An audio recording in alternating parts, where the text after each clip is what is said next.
평행서 시작하겠습니다. 자, 일단 총평부터 할 텐데, 들어가기 전에 이런 얘기 좀 해보겠습니다. 내가 예전에 대학생 때, 이 과외를 할 때, 국어 과외 하고 있는데, 학생 한 명이 갑자기 수학 질문을 하는 거야. 그럴 때 있죠. 그때는 내가 경영학과 나와가지고, 그때 수학을 좀 많이 할 때니까, 혹시 좀 풀어줄 수 있나 해가지고 나한테 물어본 거죠. 근데 문제가 꽤 어려웠어. 근데 내가 이제 이 수능 시험을 친 지가 오래되니까 그 문제를 풀 수가 없죠. 그래서 다른 강사들이 어떻게 수업했나 알기 위해서 좀 인터넷 강의 찾아봤는데 그 당시에 전국적으로 굉장히 유명하신 분이 있었습니다. 수학적 도구나 발상을 처음 소개하신 분이죠. 그래서 놀랍고 신비한 해석은 되게 유명했는데 되게 놀란 게 그 사람이 9월달 모의평가 올린 이 해설 영상을 봤는데 되게 정석으로 푸는 거야. 되게 정석으로. 그리고 그 다음 해에 그 교재 개정되고 나서 OT 영상 한번 봤거든? 놀랍고 신비한 부류로 바뀌어 있었습니다. 그게 무슨 얘기냐면, 강사들도 웬만하면 그냥 시험장에선 곧바로 풀이할 때는 정석으로 간다 이거죠. 정석으로. 그 독서의 기본기라든가 문학의 기본기가 굉장히 강조된 시험지가 이번 시험지가 아닌가 싶습니다. 알겠죠? 여러분 22년 수능하고 그 다음에 올해 6월 9월달 시험지를 한번 비교해 봅시다. 어떤 느낌이 들죠? 예컨대 22년 수능 같은 경우에 독서가 이 독서 첫 페이지부터 좀 위압감을 주죠. 해결의 변증법. 그 다음에 두 번째 질문이 주차 질문. 기억납니까? 워라운드 뷰.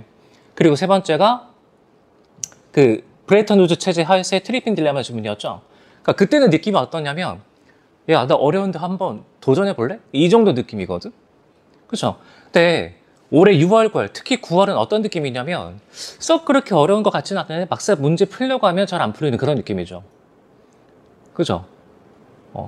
사실 객관적 난이도는 되게 쉬워졌거든? 근데 여러분들의 실수를 유발하는 장치가 좀 많이 숨어있다. 그래서 하고 싶은 얘기가 뭐냐면 최근 경향성은 놀랍고 신비한 그런 독해, 테크니컬한 독해보다는 말 그대로 문장 또박또박 읽고 생각을 정리해 나가서 연결할 수 있는 거. 기본이 좀 중요되는 시험지라고 볼 수 있겠죠. 알겠죠? 자, 그러면 총평부터 들어가 보겠습니다. 자, 일단 독서. 잘못된 독해 습관이나 테크니컬한 독해 허점을 찌르는 문제들이라고 내가 부제를 붙여봤는데 혹시 7번 틀린 사람? 7번 틀린 사람? 그죠? 그러니까 7번 틀렸거나 그 다음에 6번 틀렸거나 그치? 자, 그리고 14에서 17번 질문 중에서 15번이나 16번 틀렸거나 이러면 어떻게 생각해 주면 되냐면 이 독해할 때 약간 좀 겉멋이 들어있다. 그리고 마음이 급하다. 이렇게 생각해 주면 돼. 마음이 급하다. 여러분 7번 가봐. 7번. 이따 또 다시 해설하겠지만 5번 가보면 인지적 낯설면 작품에 표현된 세계에서 촉발되는 감각적 충격이 이성적 성찰에 수반되는 체험이다. 여러분 수반되는 밑줄. 수반되는.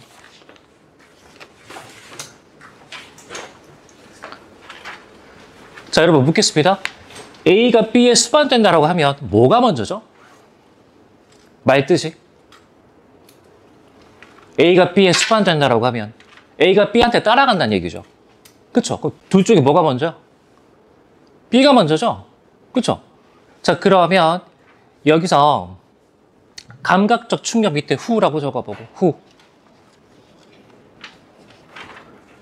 그럼 이성적 성찰이 뭐가 되는 거죠? 선, 말뜻이 그렇지.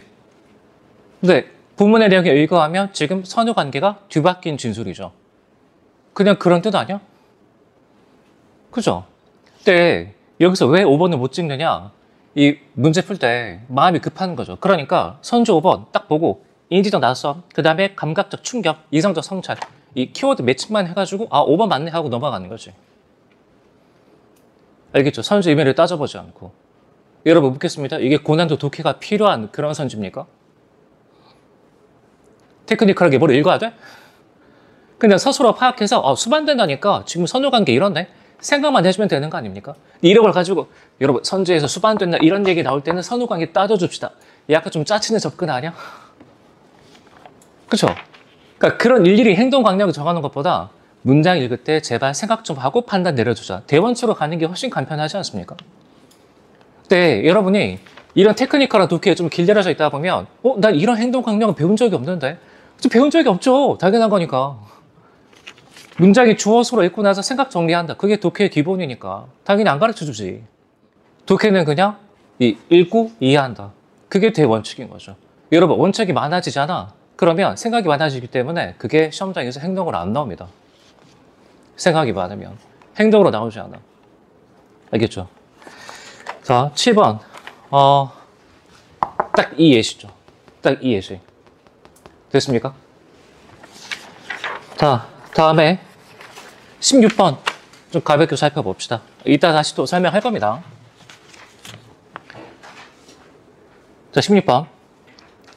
청각 특성에 대한 설명으로 가장 적절한 것은? 자, 선제 1번 좀 찍었는데, 최소 가청 강도는 사람이 들을 수 있는 주파수의 최소값이다. 근데 3문단 가보면, 3문단의 네 번째 줄 보이죠? 최소 가청 강도는 조용할 때 청각이 감지할 수 있는 소리 크기의 최소값이다. 뭐의 최소값이야? 주파수가 아니라 소리 크기죠. 그렇죠? 16번에 1번 주면 되는데 1번 찍은 비율이 좀 된다고.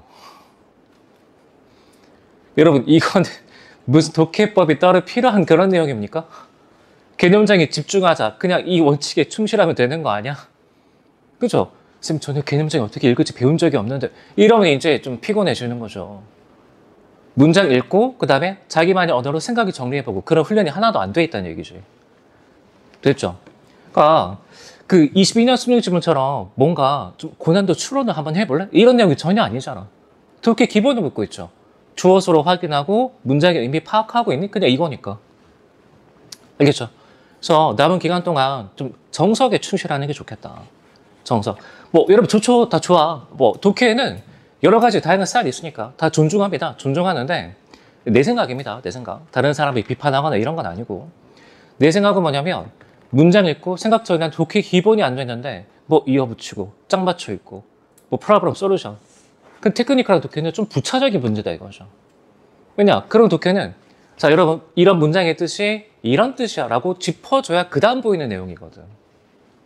그 다음에 보이는 내용. 그러니까 이런 연습을 해온 사람은 어떤 느낌이 들 거냐면 강사가 짚어줘야 아 맞다 이거 이런 구조인데 내가 파악을 못했네. 근데 왜 파악을 못하는지 한번 생각을 해봅시다. 일상초 나는 그 문장을 읽고 그렇게 생각이 정리가 안 됐거든. 알겠죠? 그러니까 구평이 그런 거 좀 되게 강하게 물어보고 있는 시험지다. 그래서 모의고사도 좀 이게 성격이 다른데 이간 모의고사 같은 경우에는 좀 추론의 성격이 강한 편입니다. 근데 바탕 모의고사가 이런 성격이 되게 강해. 바탕 모의고사가. 바탕 모의고사 풀다 보면 썩 그렇게 어렵다는 느낌 안 드는데 막상 매겨보면 점수가 많이 나가 있거든. 이런 기조를 잘 따르고 있는 거죠. 알겠죠? 상상 요새 많이 풀던데 상상은 잘 모르겠습니다. 나랑은 잘 안 맞는 것 같아. 자, 다음에 문학. 내면의 온전한 이해가 핵심이고 덜 읽고 풀겠다는 생각은 절대 하면 안 됩니다. 혹시 뒤쪽에 문학 가봅시다. 혹시 28번 틀린 사람? 28번 틀린 사람은 이 얘기 잘 들어줘야 돼. 아마 어떻게 문제 풀었을 거냐면 선지 1번, 2번, 3번, 4번, 5번에 대해서 각각 기역, 니은, 디귿, 리을, 미음 나와 있죠? 그쵸? 보자마자 아, 미주시 부분 있고 빨리 선지 하나씩 털어내야 되겠다. 딱 이 생각했겠죠. 근데 요즘에 그렇게 읽으면 틀리게끔 선지 다 고정합니다. 이감하고 바탕 다 마찬가지입니다. 알겠죠? 그러니까 여러분이 어떻게 시간을 줄이고 싶어 하는지 출제위원은 다 알고 있습니다. 다 알고 있어. 그래서 이런 문제는 본문에서 내면 쭉 다 뚫어낸 다음에 밑줄친 부분 있죠? 다시 가서 확인해 줘야 돼. 그 전체 맥락이 빠진 부분에서 이 부분만 보고 분절적으로 판단하니까 이 맥락이 빠진 상태에서 이 판단이 부정확해질 수밖에 없는 거죠. 납득됨? 그렇죠? 그러니까 여러분이 시간을 단축하고 싶어서 하는 행위들이 다 정확성을 떨어뜨리고 있다고. 됐죠? 자, 다음에 30번은 좀 상당히 까다로운 문제였고 그리고 31에서 34번은 이 박태훈의 볼모관과 굉장히 좀 비슷한 느낌이 듭니다. 일단 인물 관계가 좀 복잡하고 그렇죠? 그리고 여기서는 그 원석의 내면을 파악하는 게 정말 중요하거든. 그러니까 캐릭터 설정을 여러분이 잘 납득해서 원석이가 왜 그런 말과 행동을 하고 있는지 잘 따라갈 수 있는가. 소설의 좀 근본 독해력을 묻고 있는 그런 질문입니다. 알겠죠? 그러니까 그냥 뭔가 테크니컬하게 뭐 이 시간적 배경의 변화, 공간적 배경의 변화 이런 거 체크해라. 글쎄요, 난 잘 모르겠어. 그게 왜 필요한지. 그렇죠? 결국 인물을 내면 뚫어내면 여러분 묻겠습니다. 시간, 공간의 이 배경 변화는 왜 확인해야 되는 거죠? 그리고 언제 확인해야 되지? 내가 놀란 게 뭐냐면 딱 여기서 상담했는데 6편 끝나고 나서 학습학 상담하고 있는데 어떤 친구 한 명이 내 수강생이 아니었습니다. 그 6평에 가나 법지문 있죠. 가나 법지문. 근데 내가 보기에 전혀 이상한 곳에 밑줄을 막 그어놓은 거야. 그래서 물어봤습니다. 여기 밑줄 왜 그어놨어? 나름대로 이유가 있을 수도 있으니까. 근데 이런 말을 하더라고. 왠지 시험 문제 나올 것 같아서요. 왠지 구별해야 될 것 같아서요. 이유는 없는 거죠. 아무 의미 없는 행동이잖아. 그러니까 그 친구는 딱 이렇게 공부한 거죠. 뭔가 구별해라, 짝 맞춰라. 근데 이유를 알아야지. 그 방법이 틀렸다는 게 아니고. 그죠? 그러니까 시간적, 공간적 배경의 변화 이런 것도 아무 이유 모르고 그냥 체크만 하는 거죠. 그러니까 어깨가 무거우니까 지문 독해할 때 부담스러워서 내면도 제대로 파악 못하고 격까지만 계속 확인하고 있는 거지. 아니면 기뻤다, 슬펐다, 분노 등등의 아주 큰 감정어들 있죠. 딱 튀는 거. 그러니까 내면이 온전하게 파악이 될 리가 있나. 시간적, 공간적 배경의 변화는 내면이 변화할 때 중요한 겁니다. 내면을 드러낼 때 파악해야 되는 거죠. 무조건 다 파악하는 게 아니고. 알겠죠? 그래서 그런 게 좀 중요하게 작용된 시험지가 아니었나 그렇게 생각이 됩니다. 그 다음에 선택 과목 좀 할 얘기 많은데 사실 국어 강사 입장에서는 여러분 엄매 이렇게 장사가 잘 되지만 좀 어쩔 수 없죠. 9월달이 불편한 진실을 드러냈는데 언어 매체 선택은 이제 별 이점이 없는 것 같습니다. 별 이점이 없어. 그리고 언어 매체 선택자들 이런 생각도 좀 많이 하던데 선생님들 내신 때 언어 매체 준비해서 괜찮습니다. 어떤 느낌이냐면 수능 수학 1등급을 받기 위해서 쌩을 풀었습니다. 이런 느낌이야. 알겠죠? 그 언매 1등급을 받기 위해서 내신 때 언매를 해본 적이 있다. 되게 기본적인 얘기입니다. 굉장히 기본적인 얘기. 그러니까 다시 얘기하지만 수능 수학 1등급을 받기 위해서 쌩 풀었다. 이런 느낌이라니까. 이런 블랙라벨까지 풀어야 되죠. 그죠? 그러니까 수능 언어 매체에서 1등급 받으려면 이 다단 800제 기본으로 풀어야 됩니다. 물론 거기서 정답률 70% 이상 이런 거 풀 필요는 없지만. 알겠죠? 다음에 수특 수완의 문법 문제 다 풀어야 됩니다. 예시가 많이 연계됩니다. 예시. 그리고 이감 바탕 상상의 엔제 중에 하나 정도는 풀어줘야 됩니다. 여러분 언어 매체 배점 몇 점이죠? 선택 24점이죠? 친구 묻겠습니다. 과탐이야 사탐이야? 오케이. 자 그러면 사탐은 뭐 선택이죠? 사회문화. 사회문화 정도는 공부해줘야 됩니다. 배점이 24점이잖아. 근데 사회문화는 양이 되게 적죠? 나도 알아. 도표해석 말고 별거 없잖아. 그죠? 이 정도는 해줘야 돼. 근데 여러분 언어 매체보다 사회문화 공부도 열심히 하죠. 배점이 24점인데 왜 이렇게 무시하죠? 그죠? 그리고 언어 매체가 어렵게 나온 적은 수없이 많이 있었어. 여러분이 외면하고 있을 뿐이죠. 현강에서도 이과모의고사 채점해보면 선택 꼭 틀려. 그렇죠? 언어 매체 두세 문제씩 꼭 틀립니다. 근데 공부는 뭐 위주로 하죠? 특성문화 위주로 하죠. 그리고 결국 매체 틀려서 대학 못 가는 불상사가 발생합니다. 알겠죠? 화작도 마찬가지. 화작 이번에 37번 틀린 사람은 안 읽고 풀겠다. 이런 생각 좀 버려야 돼. 화작도 읽을 건 다 읽어줘야 됩니다. 그러니까 37번에 오답률이 그렇게 높게 나올 문제냐고. 그죠? 그러니까 어떤 마음이 꽉 차 있었던 거죠? 아니 화작 너 따위가 나를 고생시켜? 인정할 수 없는데? 이런 마음이 있었던 거죠. 그렇죠? 여러분 평가원이 선택 쉽게 내겠다고 얘기한 적 있습니까? 내기대지 내기대. 화작 같은 경우에는 적어봅시다. 딱 기출 4개 중요합니다. 화작. 첫 번째 1구 수능. 1구 수능. 그 다음에 22년 수능. 다음에 24년 수능. 그리고 작년 6월. 이렇게 4세트가 중요합니다. 여러분 평소에 화작이 쉽게 나오는 건 나도 알아. 그런데 이렇게 4번이 어렵게 나왔는데 그 4번이 하나같이 1컷이 85점이었습니다. 화법과 자문인데. 그리고 언어 매체와 1등 커트라인 점수 차이는 1점밖에 안 났습니다. 그렇게 나온 적이 있다 이거죠. 특히 2수능하고 2사수능은 6, 9월은 화작이 쉽게 나왔어. 그러다가 수능 때 뒤통수 친 거죠. 그래서 심지어 화작 잘하는데 중요하지 않고 이 방금 불러준 네 세트 있죠. 그거를 평소 속도대로 풀어도 조각상이 다 100%가 나올 수 있는가. 그게 중요합니다. 이해되죠? 화작도 그래서 기출문제 정도는 꾸준하게 풀어주는 게 좋다. 물론 공부량 좀 라이트하게 가져가려고 선택하는 게 화작이니까 뭐 얻는 만큼 각자 열심히 해라 이런 말까지는 내가 하고 싶지는 않은데 그래도 할 건 해야죠. 그렇죠? 수능 시험이 무슨 일식집도 아니고 왜 이렇게 날로 먹으려고 그래. 알겠습니까? 선택 신경 좀 써줄 수 있도록 합시다. 다음에 EBS 연계 양상. 중요대에 따른 학습은 이제 좀 무의미한 것 같습니다. 그래서 나도 이번에 추석특강 그 연계 교재 문학 몰아보기 진행하긴 하는데 학생들이 이런 거 되게 좋아해. 별표 몇 개인지 매겨주세요. 좋아하긴 하는데 나도 이제 해주긴 하지만 별 의미는 없다. 그래서 이유가 뭐냐면 자 앞에 이 내용이 이 연계 내역 정리한 건데 일단 결론부터 얘기하면 독서는 연계빨이 거의 없다고 봐도 됩니다. 가나지문 중에서 나지문만 수특 독서랑 연계가 됐죠. 그렇죠? 근데 수특 독서 49쪽인데 뭐 얘는 이 A등급이었으니까 이때 A등급이라는 건 이감모의고사 중요도를 얘기합니다. 이감책에서 예측한 중요도. 알겠죠? 그래서 얘는 나름대로 잘 찍었다고 볼 수 있죠. 자 그리고 10에서 13번은 아예 연계가 아닙니다. 저널리즘. 연계 아니고 그 다음에 얘가 또 연계가 됐는데 얘는 수특 독서 213쪽이었습니다. 근데 중요도가 등급이 뭐죠? C등급이죠? 이거 최하 등급이야. 나올 일이 거의 없다고 보고 있었던 그런 지문인 거죠. 게다가 만약에 이걸 공부했다고 하더라도 여기서 연계된 내용은 일문단의 추금기 있죠. 그게 전부야. 그게 전부. 그러니까 썩 그렇게 의미가 없다. 특히 독서 같은 경우에. 알겠죠? 그래서 수특 독서를 각 잡고 풀겠다. 글쎄. 뭐 본문을 가볍게 읽어보는 것 정도는 괜찮습니다. 아니면 더 이상 풀 문제가 없으니까 수특 독서를 독해력 점검을 위해서 연습 자료로 삼겠다. 그건 괜찮죠. 그건 괜찮지. 다음에 문학 같은 경우에 이화전, 수완 253쪽인데 얘는 최고 등급이었습니다. 잘 찍었죠. 근데 나머지 두 개는 등급이 어때?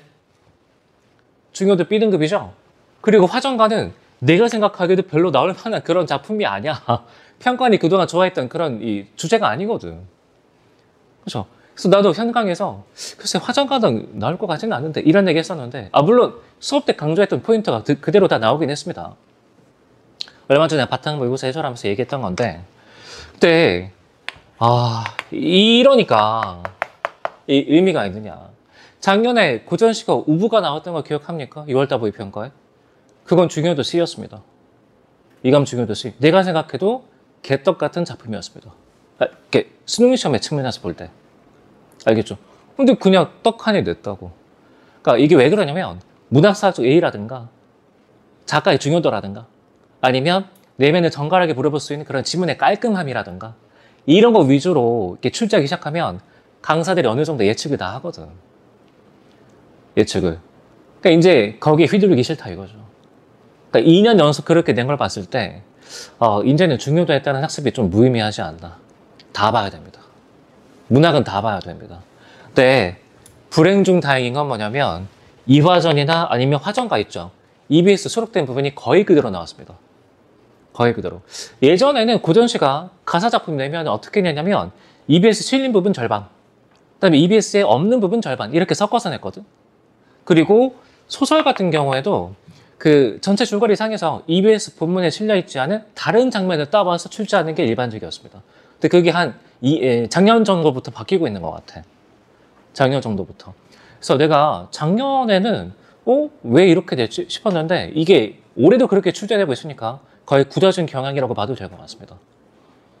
그러니까 문학 작품은 뭘 빡세게 공부해도 괜찮다. EBS 본문을 빡세게 해줘도 괜찮다. 알겠죠? 결론이 그렇게 나오는 거죠. 근데 또 내신 시험 공부하듯이 그러지 말고 그 수능 기출문제 학습하듯이 본문에 내면을 한번 쭉 뚫어보겠다. 이런 정도로 접근하는 게 좋지 않을까. 이해됐죠? 그래서 추석특강 준비하는 것도 성격을 좀 바꿔야 될 것 같은데 EBS 본문을 좀 빡세게 한번 같이 살펴보는 거 위주로. 아무튼 연계 이 양상은 좀 이렇습니다.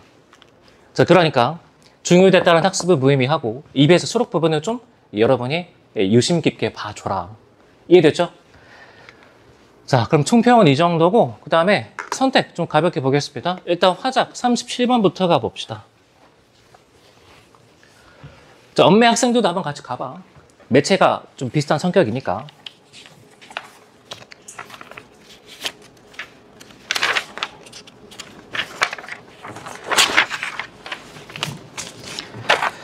자, 37번. 여러분, 37번에 별표 하나 쳐보고.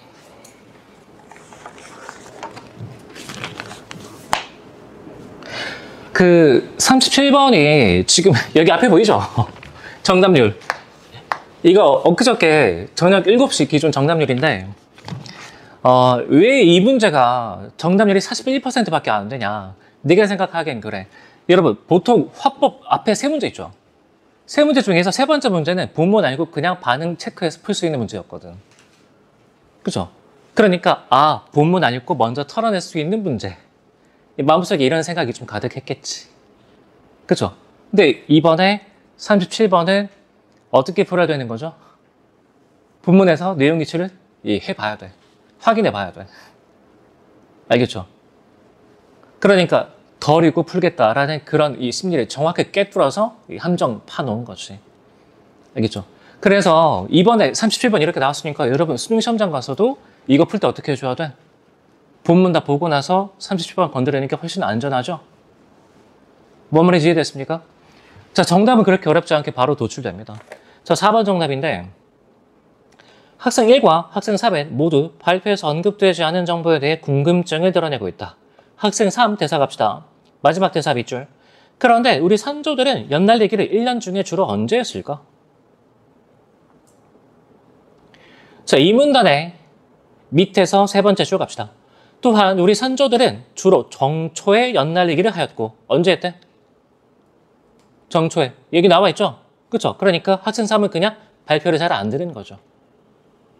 됨? 4번 정답. 그 부문 확인하면 금방 답낼 수 있는 건데 와, 너 좀 덜 읽고 싶은데? 화작 너 따위가 나한테 집중력을 요구해? 이런 태도가 지금 2점 날리고 있는 거지. 됐죠? 자, 그 다음에 선제 1번. 좀 많이 찍었는데 학생 1은 발표 내용의 일부를 정확히 이해하지 못하고 있다. 학생 1 갑시다. 민간에서 성행한 연날리기가 점차 군사적 목적으로도 사용됐나 봐. 자, 이 문단 가보면 밑에서 5번째 줄. 옛 문헌을 살펴보면 연날리기는 군사적 목적으로 사용되다가 점차 민간에서 놀이로 성행하였다는 것을 확인할 수 있습니다. 거꾸로 얘기하고 있죠? 1번 삭제. 다음에 선지 5번 가보면 학생 2와 3은 모두 발표 내용을 바탕으로 자신이 평소 알고 있던 바를 수정하고 있다. 학생 2. 연달리기 놀이 방법에는 높이 띄우기만 있는 줄 알았는데 그렇죠. 본문 살펴보면 다른 내용도 있었죠. 그리고 학생 3. 연달리기는 아이들만 하는 줄 알았는데 근데 본문 내용 고려보면 남녀노소 다 즐겼다라는 얘기가 나오거든. 그러면 5번도 지원할 수 있는 거죠. 그렇죠. 자, 묻겠습니다. 자, 그러면 37번 식 유형이니까 여러분 집중합시다. 뭐 이런 태도가 필요한 겁니까? 뭐가 근본적인 해결책이죠?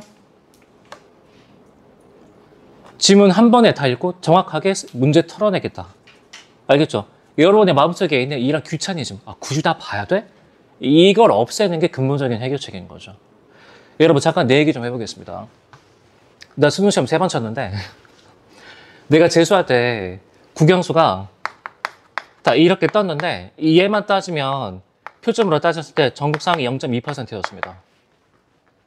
나는 서울대 경영학과 가는 게 꼭 목표였기 때문에 근데 나중에 알고 보니까 이 정도는 못 들어가는데 그때는 문과가 좀 빡셀 때거든.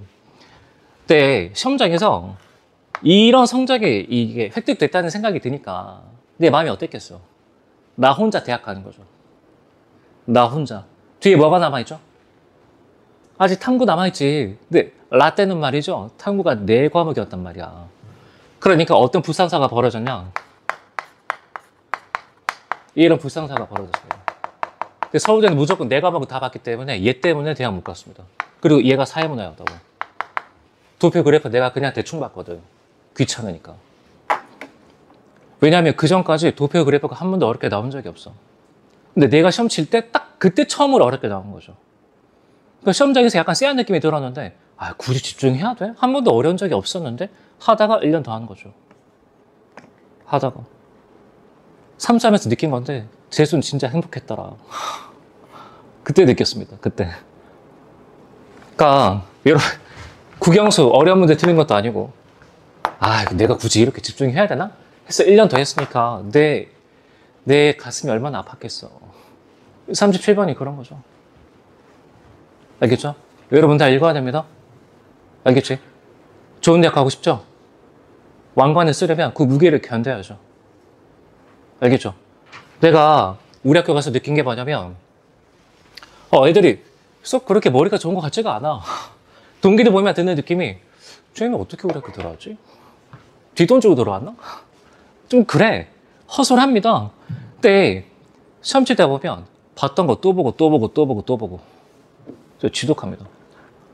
내가 진짜 본 최고 지독한 애는 2주 동안 집에 안 들어간 애도 있어.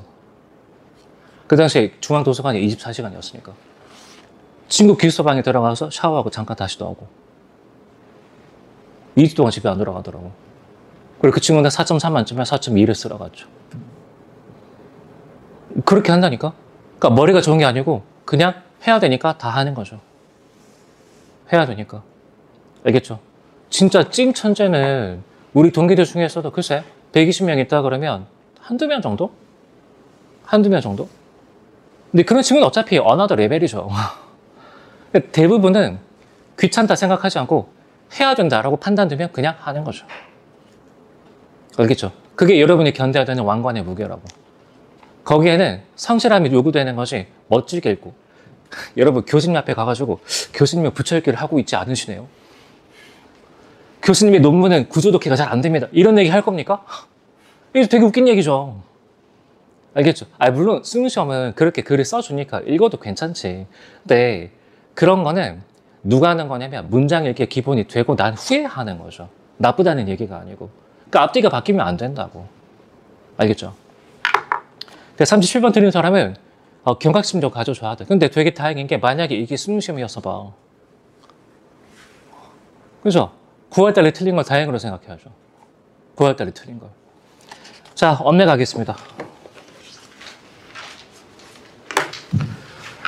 저 35번 별표 3개.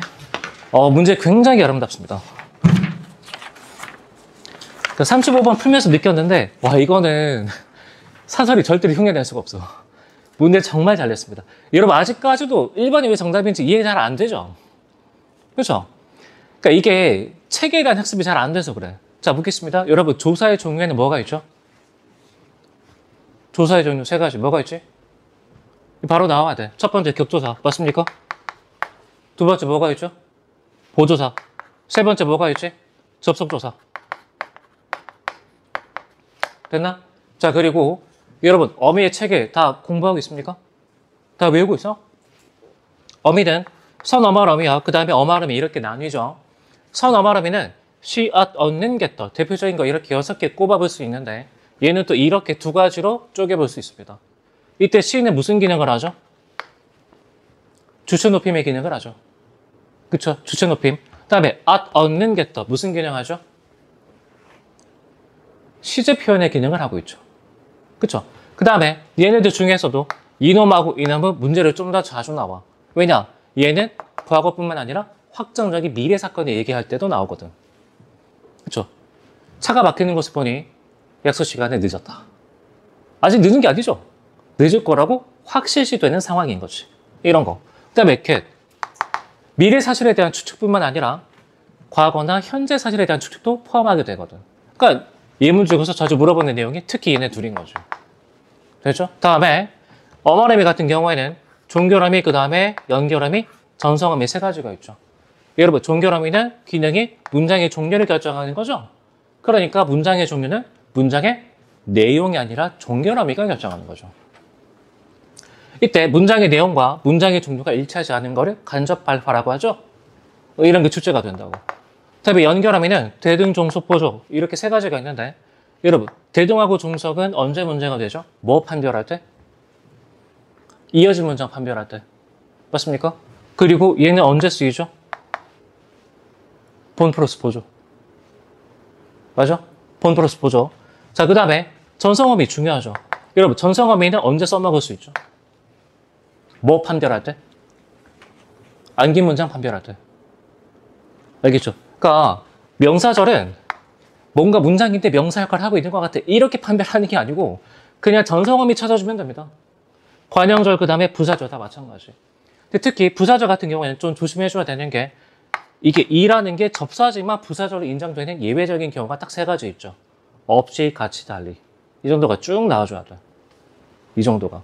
그럼 여러분 생각해봐. 여기 지문에서 4번째 줄 밑줄. 국어 예선에 조사, 어미 등을 사용하여 병렬 구성을 만든다. 자, 묻겠습니다. 여러분 잘 생각해봐. 병렬 구성이니까 대등하게 이어져야 되죠? 그쵸? 그러면 셋 중에 당연히 뭐 써야겠어? 셋 중에 당연히 뭐 써야겠어? 위에 써야죠. 그런 거 아닌가? 다음에 대등하게 이어주는 게 필요하죠? 어미 중에서 뭐가 필요해? 대등적 연결음이 이게 써야 되는 거지. 체계를 알고 있다면. 그래서 선제 1번, 얘는 부사격 조사거든. 접속 조사가 아니라 부사격 조사를 썼기 때문에 해당되지 않죠. 알겠죠? 그러니까 내신 시험을 준비했다면 언어매체 교과서를 볼 때 이해되네? 이거 누구나 다 돼. 그게 중요한 게 아니라 여러분이 이런 체계를 머릿속에 직접 그려낼 수 있는가, 그리고 이걸 바탕으로 문제 풀어낼 수 있는가, 여기까지 가야 되는 거죠. 그 정도의 이 문제풀이 실력을 요구하고 있는 거지. 알겠죠? 그러면 선제 1번 바로 잡아낼 수 있거든. 이해되나? 됐죠? 자, 그 다음에 36번 좀 많이 틀렸는데 36번 위에 적어봅시다. 시간 단축 욕심을 내면 안 되는 문제. 이건 따져야 될 게 너무 많아. 알겠죠? 그러니까 이런 문제는 이거 문제 하나에 2분 정도 써줘야 돼. 알겠죠? 미리 생각하고 들어가 줘야 됩니다. 아차 하는 순간 예문에서 포인트 하나 놓쳐서 엉뚱한 데로 손이 가게 됩니다. 이런 거는 그냥 시간 쓰게끔 강제하는 문제야. 이해됐죠? 그러니까 되게 좀 어처구니 없는 그런 실수인데 B가 보면 나는 매주 체력을 단련하거나 방을 청소한 후에 집을 나가지만 형은 국이나 빵을 굽느라고 집에 머문다 아니야? 그쵸? 여기서 빠진 건 부사어죠? 그러니까 목적어가 똑같은 게 아니기 때문에 집에는 빼면 안 되는 거지. 됐나?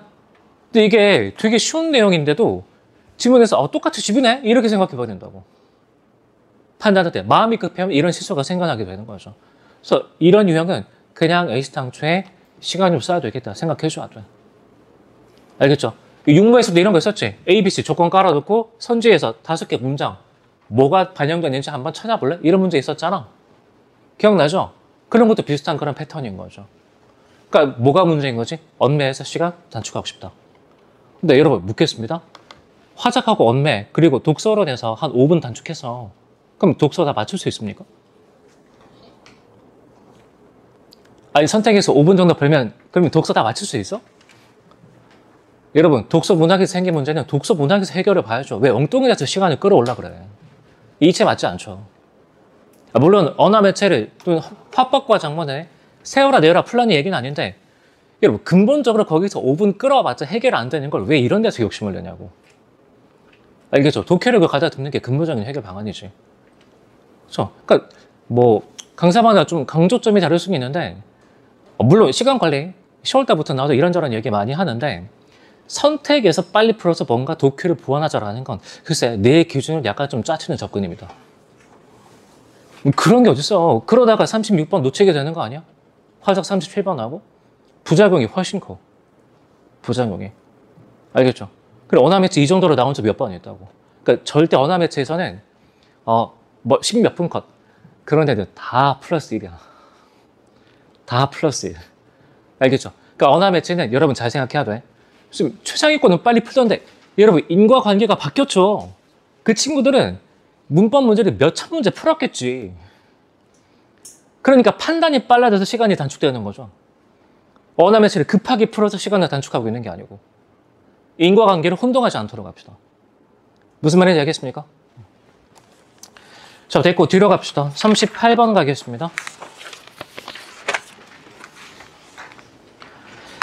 이것도 정답률이 21%인데 처참하죠.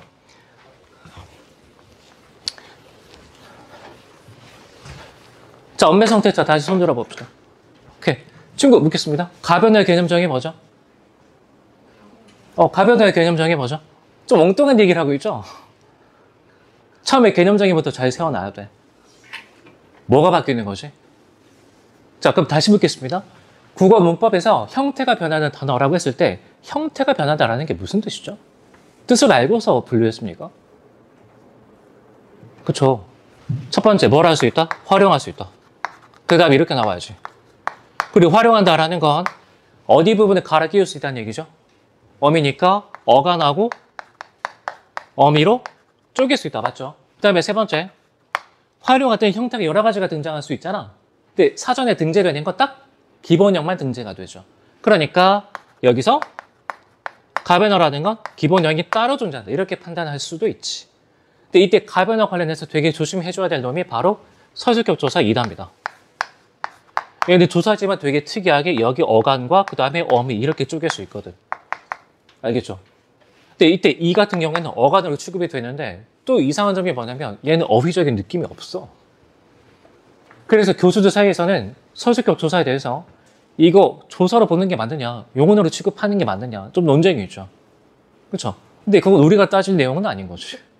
다 우리가 이 수능시험을 준비하는 입장에서 이게 가변어니까 활용될 수 있겠다. 형태가 바뀌어서 등장할 수 있겠다. 이게 중요한 거죠. 그렇죠? 그래서 내가 수업 때 항상 이 예시를 첫 시간에 얘기를 한다고. 첫 시간에. 이 가변어 얘기하면서. 여러분 이때 끝이 적으로 끊는 한자가 품사 판단에서 좀 문제가 될 수 있는데 역사적 사건이라고 하면 이때 역사적의 품사는 뭐죠? 체험을 수식하고 있는 단어니까 관형사죠? 그렇죠? 근데 똑같이 역사적인데 얘는 품사가 뭐야? 이거 관형사로 가면 안 되죠. 왜냐? 얘 정체가 뭐지? 이게 이거거든. 서술격 조사 어간에다가 관형사의 어미 붙은 거죠. 그럼 뒤에 격조사 붙은 거지.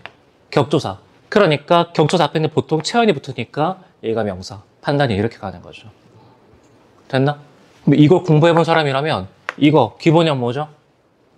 이것뿐이다 맞습니까? 그러니까 이거 어미네 확인할 수 있지. 이해되나? 여러분 이건 개념이 부족한 게 아니야. 개념서 펼쳐봐. 서술격 조사 2단은 가변어이다. 누가 몰라 그걸. 그렇죠? 근데 왜 이게 판단이 안 되는 거죠? 이렇게 서술격 조사가 활용되는 예시를 많이 본 적이 없는 거죠. 문제풀이 하면서. 그러니까 이거 문제풀이 부족이라고 봐야 돼. 알겠죠? 그러니까 개념 강의할 때 이런 거 가르치는 미친 강사는 없어. 그러면 예문 너무 많이 들어야 돼. 물론 인제는 기출됐으니까 이거 얘기할 수 있겠죠. 근데 적어도 강사들이 예시 들어줄 때 이것까지는 얘기한다고. 이것까지. 그러면 정확하게 이건 아니지만 이 예시를 살펴봤다면 기본형이 이것뿐이다 하니까 얘랑 비슷하게 활용됐겠네? 추측할 수 있지 않을까? 그렇죠? 그러니까 개념서 멍하니 계속 뒤져보고 이런 행동하면 안 된다고. 별로 도움 안 됩니다. 그냥 알고 있는 지식 다시 확인하는 것밖에 안 되죠. 문제풀이 진짜 많이 해야 돼. 그러면서 뭘 해줘야 되는 겁니까? 틀린 문제 있죠? 예시 같이 정리해줘야 돼. 예시. 됐나? 그래서 앞에서 이런 얘기를 했던 거죠. 개념의 체계와 다양한 예시 학습이 정말 중요하게 작용하고 있다. 근데 이제 원서 접수 끝났죠? 그쵸? 아직 안 끝났나? 시작 안 했나? 오늘까지야? 여러분 9월달 모의평가 언어매체 잘 한번 생각해봐. 오늘까지라면 글쎄 과연 이런 언어매체를 내가 끌어안고 뛰어드는 게 맞느냐. 물론 언어매체 계속 할 거라면 상관은 없는데 적어도 이런 센스가 생길 정도의 다양한 예시를 진짜 내가 많이 챙겨봐야 되겠다. 이게 학습량을 감당할 수 있는지 좀 차분하게 고민해 보기 바랍니다. 정말 중요합니다. 그래서 내가 아까 얘기했던 거죠. 언어매체 선택 전에 거의 사탐 하나 더 끌고 간다는 생각으로 공부해줘야 돼. 사탐 하나. 이해됐나? 그 정도의 학습량을 견뎌야 표점상에 2점을 누릴 수 있는 자격이 있는 거죠. 언어매체 선택한 것만으로는 전혀 유리하지 않습니다. 되죠? 자, 그러면 선택 얘기는 이 정도로 마무리하고 독서 가겠습니다. 사에서 9번 질문 갑시다. 자, 1교시는 독서까지 끝내고 쉬겠습니다. 자, 아무래도 이번 9월달 모의평가는 문학이 문제였죠? 그렇죠? 그래서 독서는 좀 가볍게 볼 텐데 사에서 9번 갑시다. 자, 49번. 자, 이문단부터 가겠습니다. 이문단. 자, 여러분, 가에서 첫 번째 문장 있죠? 이문단의 첫 번째 문장. 영화를 사회적 생산물로 간주한 괄호로 묶어봅시다. 영화를 사회적 생산물로 간주한 그런 크라카워죠. 그런 크라카워. 영화에는 대중의 취향뿐만 아니라 여기 밑줄 대중이 공유하고 있는 이념도 반영되어 있다고 생각했다. 여기 밑줄. 자, 그리고 그런데 세모쳐 봅시다. 쌤 원래 이런 짜치는 행동 별로 안 좋아하는데.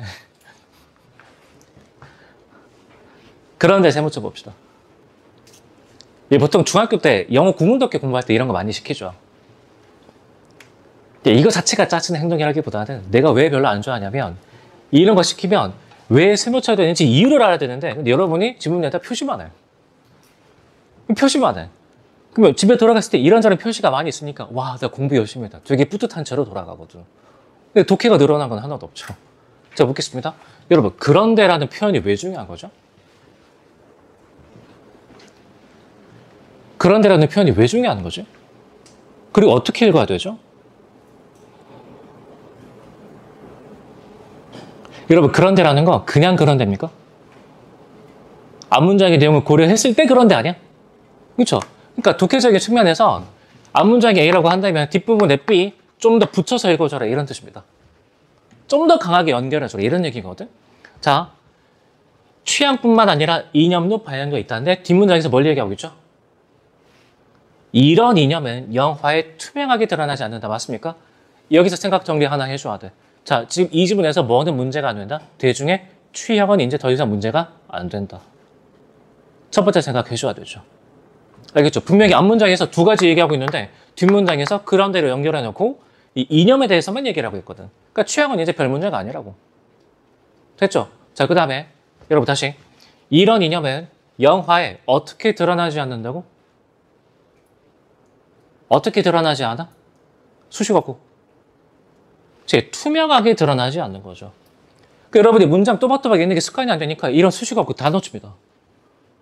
투명하게. 자, 그럼 여러분 이념이 분명히 반영되어 있는데 그게 투명하게 드러나지 않으면 어떻게 되어 있다는 뜻인 거지? 생각 정리해봐. 자기만의 언어로. 투명하게 드러나지 않으면 분명히 영화 속에 존재하는데 어떻게 되어 있다는 얘기죠? 감춰져 있다는 얘기 아니야? 그렇죠? 그러니까 이렇게 생각을 정리해주면 당연히 어떤 행동을 하게 되냐면 아, 그래서 뒷부분에 표면과 이면을 구별해줘야 되겠구나. 그렇게 행동이 이어지게 되죠. 알겠죠? 그러니까 구별해라. 맞는데 뭐가 선행이 돼야 돼? 이거 의미부터 정확하게 알고 난 다음에 납득해서 구별을 해야 되는 게 포인트인 거지. 됐나? 자, 그러면 8번 가겠습니다. 자, 8번에 보기. 선제 1번. 보기에서 주장을 밑줄. 콘크리트 건물의 잔해로 뒤덮인 공간. 묻겠습니다. 자, 선제 1번. 콘크리트 건물의 잔해를 뒤덮인 공간. 8번의 선제 1번. 자, 여러분 묻겠습니다. 그거 표면적인 이미지야? 이면적인 해석이야? 이면의 해석까지 들어가는 거야? 아니면 표면적인 이미지만 제시하는 거야? 그쵸? 그러니까 선제 1번 정답. 그러니까 어디서 정답이 나오는 거죠? 투명하게. 여기서 생각을 정리해두냐. 됐죠? 이미 여기서 결정이 돼버린다고. 그러니까 테크니컬하게 여러분 이러고 구별합시다. 그게 중요한 게 아니고 이게 무슨 말인지 납득하잖아. 그럼 알아서 구별하게 돼 있어. 이건 그냥 따라온다고. 알겠죠? 그래서 문장 또박또박 읽어보는 게 정말 중요합니다. 그러니까 읽고 이해한다. 독해, 그게 사전적인 정의거든. 나는 그게 정석이라고 봅니다. 자, 계속 갑시다. 크라카오에 따르면 영화는 드러내면서 동시에 숨기는 매체이다. 사회에서 불순하거나 위험하다고 간주되는 이념은 영화의 이면에 감춰진다. 그치? 감춰진다니까 어떻게 드러나지 않는다? 투명하게 드러나지는 않는다. 납득할 수 있죠. 자, 크라카워는 영화의 표면에 가시적으로 드러난, 가시적으로 밑줄. 여러분 네 글자로 바꿔봅시다. 스무고개 하자는 게 아니라 연결해서 읽을 수 있는지를 묻고 있는 겁니다. 가시적으로 네 글자로 뭐죠? 저 투명하게. 투명하게 바로 튀어나와야지. 전형적인 모티브나 이미지가 암시하고 비유하는 것을 해석함으로써, 밑줄 해석함으로써. 그치. 여기 감춰져 있으니까 곧바로 잘 안 드러나. 그러니까 이쪽으로 파고들어서 해석해야 돼. 해석해야 된다고. 납득할 수 있죠?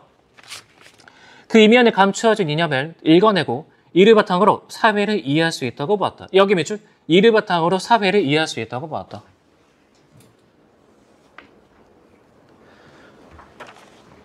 자, 친구 묻겠습니다. 왜 영화를 바탕으로 사회를 읽어낼 수 있는 거죠? 이유가 뭐지? 이 문단의 첫 번째 문장 힌트. 이런 거 놓치고 가면 연결이 잘 안 돼. 문장부터 또박또박 읽어줘야 돼. 주어, 수어, 그 다음에 수식어구. 내가 처음에 이 문단의 첫 번째 문장 괄호로 묶으라고 얘기했죠? 근데 별말 안 하고 넘어갔지. 여러분, 어떻게 간주한 크라카워요? 영화를 사회적 생산물로 간주한 크라카워죠. 그러니까 영화에서 사회를 읽어낼 수가 있는 거죠. 이해됩니까? 수식어구 날 읽으면 안 돼. 근데 여러분 독해하는 거 보면 그럴듯한 키워드에만 네모를 엄청 쳐놔. 별로 중요하지 않거든? 그게 아니라 이 네모를 설명하고 있는 말의 뜻을 납득하는 게 훨씬 중요한 거죠. 그럼 뒷부분에 이렇게 연결이 되거든. 그러니까 독해는 어떤 느낌이어야 되는 거냐면 자, 문장 차분히 읽어보고 아 이런 의미네. 주어 수를 파악해보고 수식어구 내용 차분히 살펴본 다음에 나만의 언어로 정리를 해줬어. 아 이런 얘기네. 그 다음에 아 이런 얘기네. 그 다음부터 쭉 가는 거죠. 이렇게 가는 게 맞거든? 근데 여러분들 마음이 급하니까 아 대강 이런 얘기 하고 있네. 별로 어렵지 않는데? 근데 뭐지? 이렇다고. 알겠죠? 이게 전혀 빠른 게 아닌 거죠. 독해는 뒤로 갈수록 가속도가 붙어야 정상입니다. 자 계속 갑시다. 3문단 가겠습니다. 크라카워가 모티브나 이미지에 대한 해석을 통해 사회를 밑줄 심층적으로. 여러분 왜 심층적으로 이해하는 거지? 왜 사회를 심층적으로 이해하는 거죠? 겉에 드러나 있지 않은 걸 파고 들어가서 해석하니까. 이해됩니까? 이것도 어디부터 연결이 되기 시작하는 거야? 투명하게. 알겠죠? 그러니까 이런 것 때문에 보통 학생들이 나한테 질문하라고 하거든? 간세기야 같은 거 질문하라고 하면 3문단 읽어보시면 됩니다. 보통 무시하고 1문단 붙어 있습니다. 1문단에서부터 이런 단초를 놓쳤기 때문에 3문단의 독해가 어그러지는 경우가 거의 대부분이거든. 마음이 급하니까. 자, 계속 갑시다. 심층적으로 이해하고자 한다면 프레드릭 제임스는 영화의 서사를 통해 영화에 반영된 사회를 밑줄 총체적으로. 여러분, 총체적으로 이해한다죠. 그러니까 이걸 납득해주면 뒷부분에 왜 총체적으로 봐야 되느냐. 이거 빨리 뚫어낼 수 있다고. 여러분, 왜 총체적으로 봐야 한다고 얘기를 한 거죠? 현대사회는 분산화되고 파편화되어 있기 때문에. 그러니까 총체적으로 보고 싶은 거죠. 이해됐나? 그럼 여러분 묻겠습니다. 총체적으로 보고 싶다면 가까이서 봐야 돼? 멀리서 한눈에 봐야 돼? 멀리서 한눈에 봐야 다 보이겠죠? 그쵸? 그래서 3문단의 서술어 중에 이 내용이 나와 있을 거야. 조망한다. 찾아봅시다. 조망한다. 납득할 수 있겠습니까? 조망한다 나와 있죠? 그죠?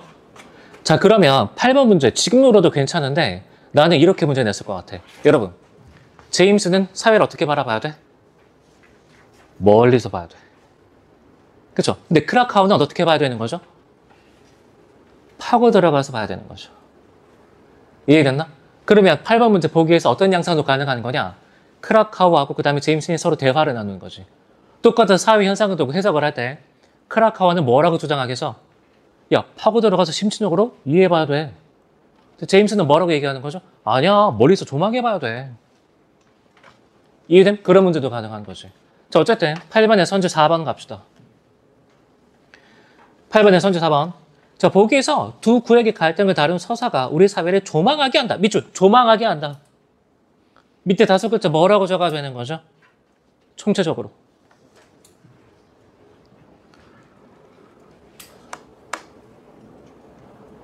됐습니까?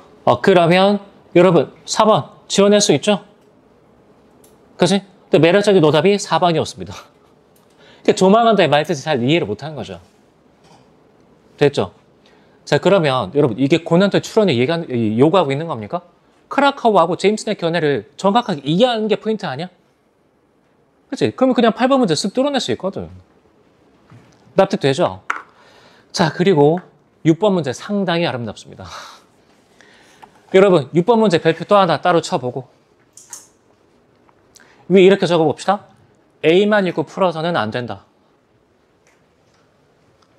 A만 읽고 풀어서는 안 된다.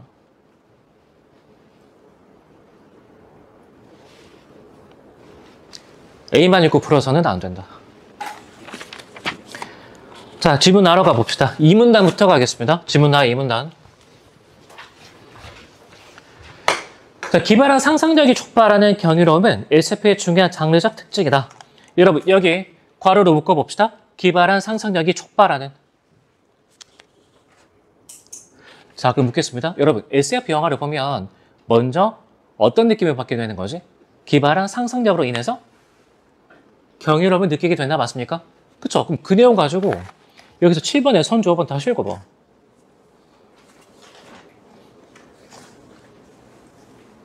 (7번에) 선조 5번.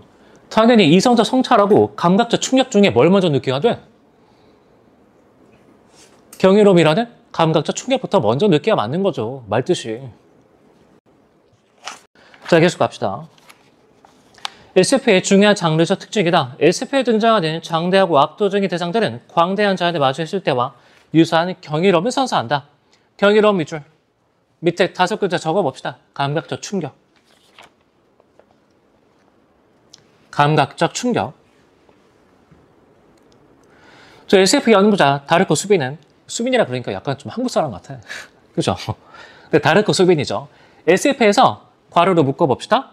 당대의 지식, 기술, 경험 등을 뛰어넘어 경이로움을 안겨주는 그런 대상이 노붐이죠. 자, 그죠? 근데 내가 그러면 아까 왜 괄호로 묶으라고 얘기하는 거지? 방금 전에? 노붐의 개념적이가 제시되고 있기 때문에. 그러니까 노붐이란 단어가 중요한 게 아니고 그 수식어구로 묶은 부분이 중요한 거죠. 알겠죠? 자, 다시 여러분, 노붐의 개념적이 뭐라고? 뭘 뛰어넘는다고? 당대의 지식, 기술, 경험을 뛰어넘는다 맞습니까? 밑에 이렇게 적어봅시다. 현실을 뛰어넘는. 현실을 뛰어넘는. 자, 라틴어로 새로움을 의미하는 노붐은 일회적인 놀라움을 유발하는 장치가 아니라 작품 전반에 영향을 미치는 지배적인 요소이자 현실 세계와 SF 작품이 묘사하는 허구적 세계 사이의 차이를 드러내는 핵심적인 요소이다. 여러분 잘 봐봐. 노붐은 서술어 뭐죠? 지배적인 요소죠. 서술어. 그 다음에 또 서술어 뭐지? 핵심적인 장치죠. 그쵸? 그럼 생각 정리해 봅시다. 여기서 필자는 뭔 말을 얘기하고 싶은 거지? 야, 노붐 졸라 중요해. 이 정도 의미 아니야? 그쵸? 그럼 당연히 여러분이 별말 없어도 A단락, 마지막 단락에서 유토피아 관련된 얘기 있지. 그쵸? 그래서 여기 봐봐. 어디가 보냐면 마지막 단락의 4번째 줄. 여기 밑줄. 유토피아를 SF의 중요한 소재로 받아들인다. 여기 밑줄. 자, 그럼 여러분 묻겠습니다. 별말 없어도 이 과정에서 여러분이 어떤 개념을 끌어와서 이해를 해줘야 돼? SF에서 엄청나게 중요한 그리고 핵심적인 요소인 노붐 끌어와야죠. 이해됐나?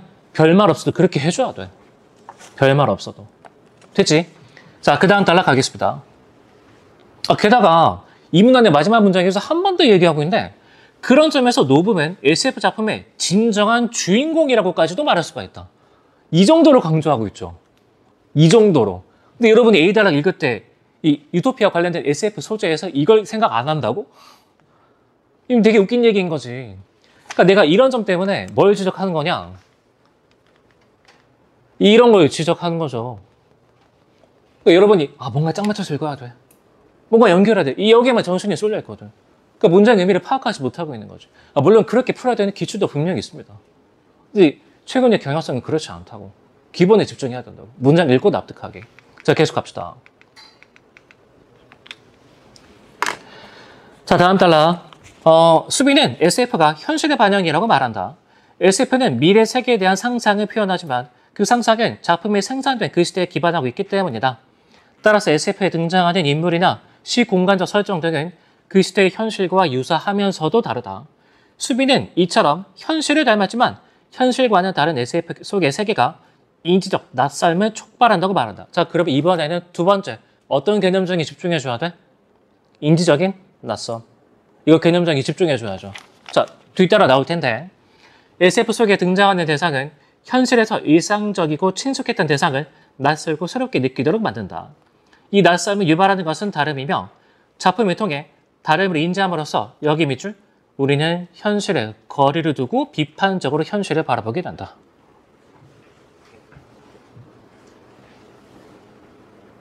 여러분, 이때 낯섦을 유발하는 건 다름이죠. 다름 밑에다 또 적어봐. 감각적인 충격. 그럼 이제는 더 이상 7번의 답이 5번이라는 것에 대해서 태클 걸 수가 없죠.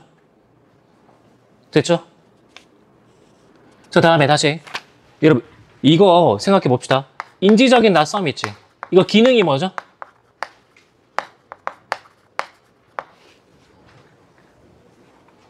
기능이 뭐지?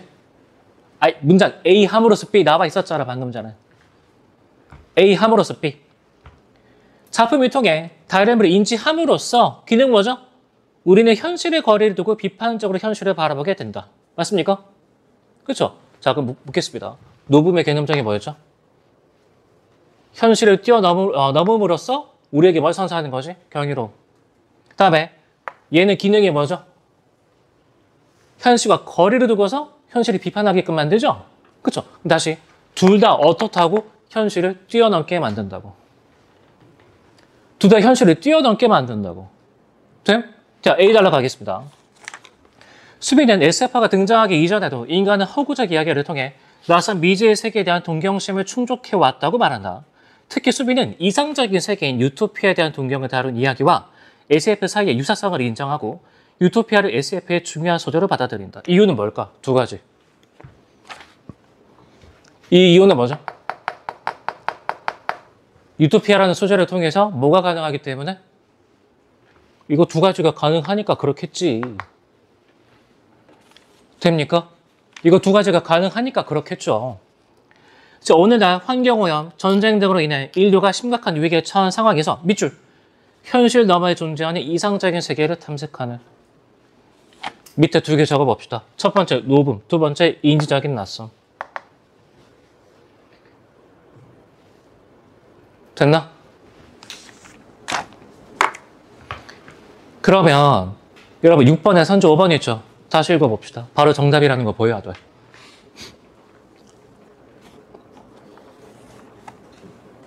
(6번에) 선지 5번.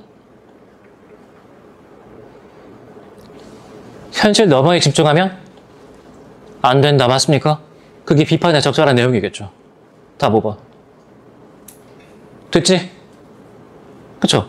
그러니까 여러분 6번 문제 풀 때 다음의 입장에서 A를 평가한 내용이라고 그래서 A만 보고 읽으면 돼? 안 돼? 절대 안 되는 거죠.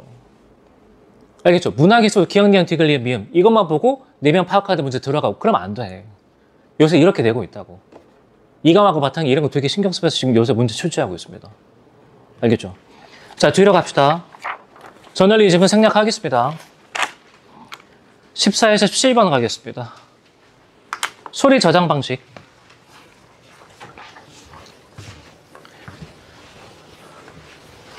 여러분 1문단 안 읽어도 되죠?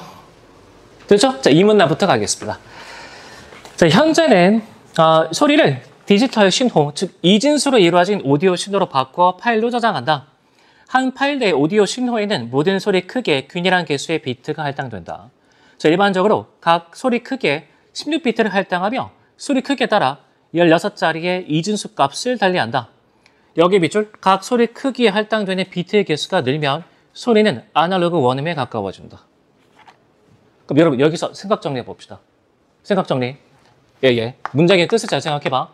각 소리 크기에 할당되는 비트의 개수가 늘면 소리는 아날로그 원음에 가까워진다라는 건 소리의 품질이 좋아진다는 얘기죠.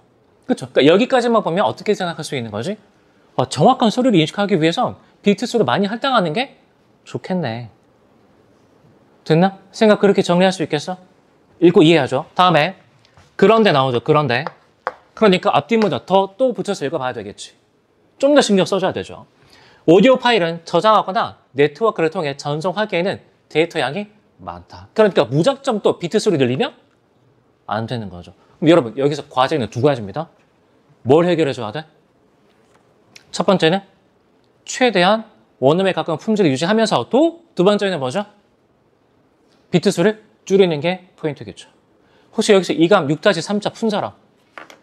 관곡 얘기 나왔던 거. 환곡 기억납니까? 환곡. 환곡은 첫 번째 9일 정책이었죠. 근데 재정 파탄 때문에 문제가 됐죠. 그래서 3평창에 두 가지를 다 해결해 줘야 돼. 9일과 그 다음에 재정 확충. 그래서 보기 문제 정답이 3번이었던 거죠. 그것도 1문단에서 답이 나오거든. 다른 게 뭐죠? 이감 6-3차 환곡 지문이랑 내용, 이 문제 제기가 똑같은 거 아니야?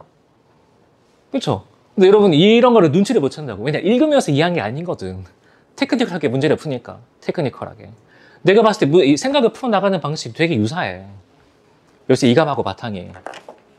아무튼 자 그러니까 이 문제의식 여러분이 납득을 해주면 뒷부분에 그래서 뭘 하고자 하는 건지가 뚜렷해진다고. 그러니까 여러분 어차피 우리가 잘 못 듣는 소리는 지워버려도 원웨에 가까운 품질이 손상되지 않겠죠. 이해됐나? 그래서 해결 방안이 어차피 잘 안 들리는 거 지우는 방식으로 내용을 압축하자. 그렇게 갈 수밖에 없다고. 이해됐죠? 그래서 지문 위에 적어봅시다. 생각의 정리가 지문 위에 생각의 정리가 정보량을 줄일 수 있다. 생각의 정리가 정보량을 줄일 수 있다.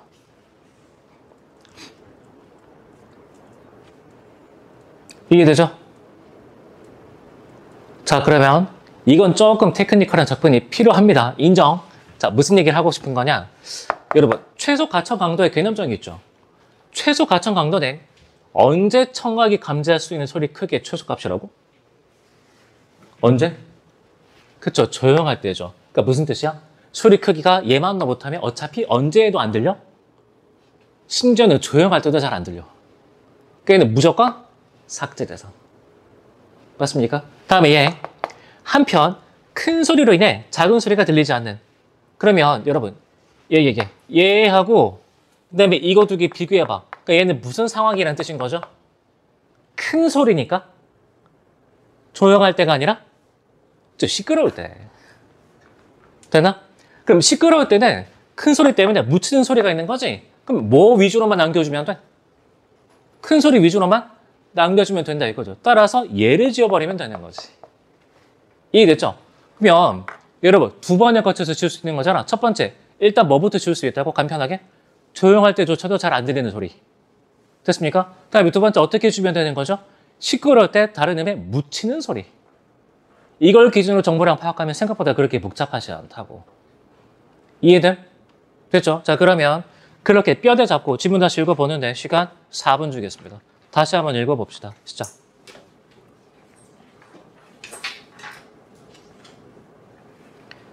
읽을수 좀 길죠? 미안합니다. 빨리 끝내겠습니다.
1분 전.